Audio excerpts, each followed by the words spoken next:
everyone, this is just a little video because a while back people asked if they could learn more about my pet rats. This is for my 500 subscribers Q&A, and I didn't want to do it then because I knew I was going to move house, and I didn't want to upset you guys because my rats back then were very old and a few of them did pass away not long after I filmed that video. But now that I've moved and I've also got their new cage set up, I have improvised a way to film so I can show you how these guys live. You can't quite see one of the rats that I'm trying to talk to right now, so I'm just going to shuffle this camera a little.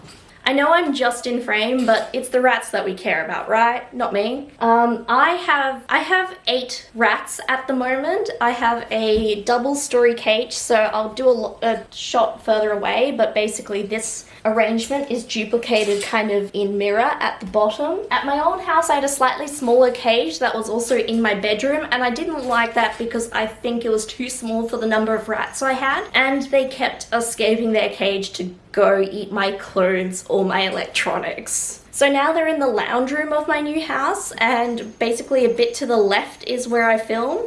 My laptop's up there recording my audio as we speak, and it's a much better arrangement. They really like being out where the people are, so they get that socialization, and there's a bit more space in the lounge room, so I could get them a bigger cage.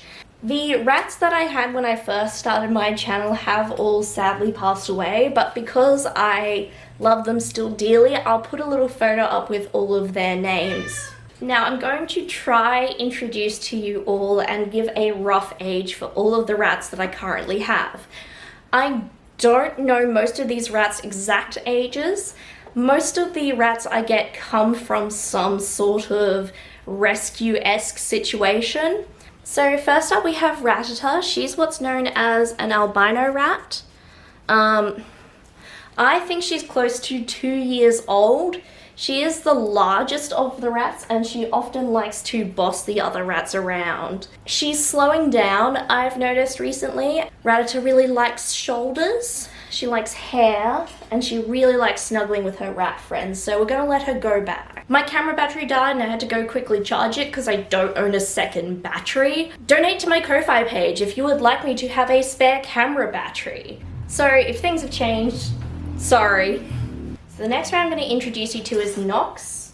Nox is a bit of a problem child. She loves getting into things she shouldn't. She's committed many war crimes. This little section here, down to the second level, used to have a trapdoor that I would shut so I could clean each section at a time, and I got rid of that trapdoor because Nox got her ankle pinched in it, and that was very scary. She had a bit of a swollen ankle and she probably sprained it. The next rat I'm going to show is my least comfortable with being held, so we're just going to show you guys her and then I'm going to pop her back. This is Flareon. She is what's known as a hairless rat, also known as a patchwork rat. Now, I'll be honest, where I live, the breeding practices for patchwork rats isn't that great. I would not choose to get a patchwork rat myself. They generally, even from good breeders, have a risk of a thing called entropin, which is where their eyelashes grow back inside to their eyes and it often requires surgery. She's my least confident of the rats with people, so I tend to not ask too much of her. I think that it's great that she's comfortable with being held for a short while and being sniffed a little. Nox as well is not the most comfortable with people. People seem to really like Nox's coloring though, so she's always really popular when we go to the vet. Now, I will then next show my most confident rat, which is Vaporeon. Vaporeon is a colouring known as Berkshire Brown, and she's also what's known as a silky coat. So unlike Nox, who you saw had a very dense coat, hers is very fine and it's longer. It does mean she's a little bit more susceptible to bald patches here and there, mostly around the neck. It doesn't seem to bother her though, and this rat is a very happy gal. She loves people, loves attention. Well, since someone's woken up to come say hello, I'll introduce this rat next. This is Daisy. Daisy is actually Rattata's daughter. She's what's known as a Dalmatian pattern. So she's white with black spots. Rattata's an albino. Daisy turned 1 recently, roughly. I sort of only knew her age in weeks when I got her, not an exact birthday. I do celebrate the Rats Gotcha Day though. Daisy loves getting into trouble and she loves picking fights with all of her friends in the cage. She gets that from her mum Rattata, who loves to prove that she's the rat in charge. Rats often socialize by play fighting with each other. It can sometimes be scary to watch at first, but you get a pretty good sense of when a fight is a little bit of a battle for dominance with no real harm versus when it's something scary that you need to break up. About a year ago, Vaporeon gave birth. We didn't know she was pregnant. We hadn't expected it at all. I luckily had a spare cage and enough stuff to set up a second cage where I quickly moved Vaporeon while she was giving birth and the 2 babies she'd given birth to. I got very lucky. Vaporeon was a great mom. Didn't require any intervention at all. She had 11 pups, which is actually just about average for a rat's litter. Anyway, eventually it came time. Vaporeon had weaned all of her children really well, so we separated the boys from the girls, and I reached out to some Facebook groups and I found some people to rehome her kids to. I was very fussy about who I rehomed the rats to. I insisted on asking a lot of questions about how they kept the rats. I asked for pictures of the cage setup. I asked what kind of food. Did they have a vet that they wanted to take the rats to? And one of the other things I did to try and ensure these rats have a good life is I charged a small fee. That was just to make sure that these rats weren't going to be sold as snake food. There are several producers in Australia who raise rats to be eaten as snake food. So I got a rat, she ended up being pregnant. I wanted to rehome her babies in a way that I knew they weren't being used as unethical snake food. She had 5 boys and 6 girls. All the boys were rehomed and I got 3 of the girls rehomed. And then there were 3 left that didn't find a home, and at that stage I kind of put my hands up and said I guess they can stay with us. So I'm going to show you Vaporeon's 3 babies. So this is Olive. She's the colouring that we would call chocolate.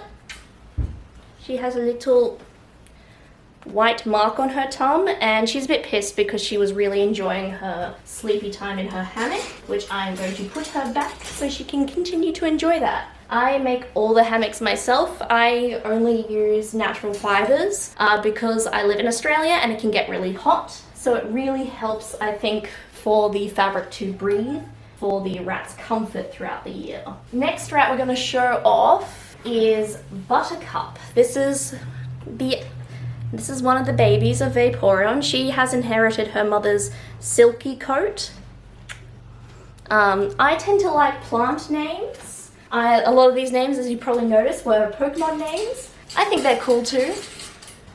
Now, rats on average only live 2 to 3 years. I think the longest living fancy rat lived to 7 years, which is and all rats that we have today and enjoy as pets were first bred in the Victorian era. There are examples in history where rats were bred as pets earlier, but none of those lines have survived to today. For example, I think in Meiji era Japan, rats were a really popular pet at court.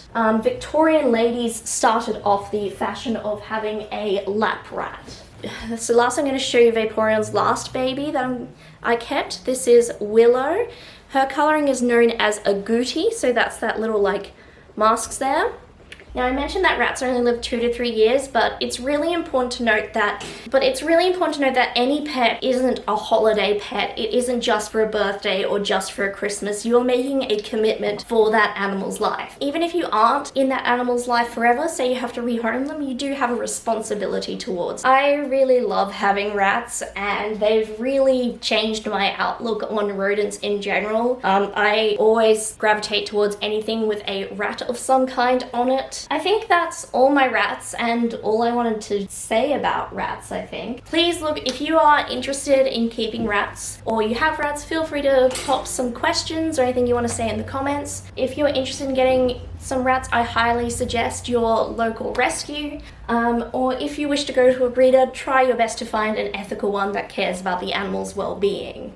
Anyway, thank you very much for watching and I'll see you another time. Bye! These two are having a fight right now.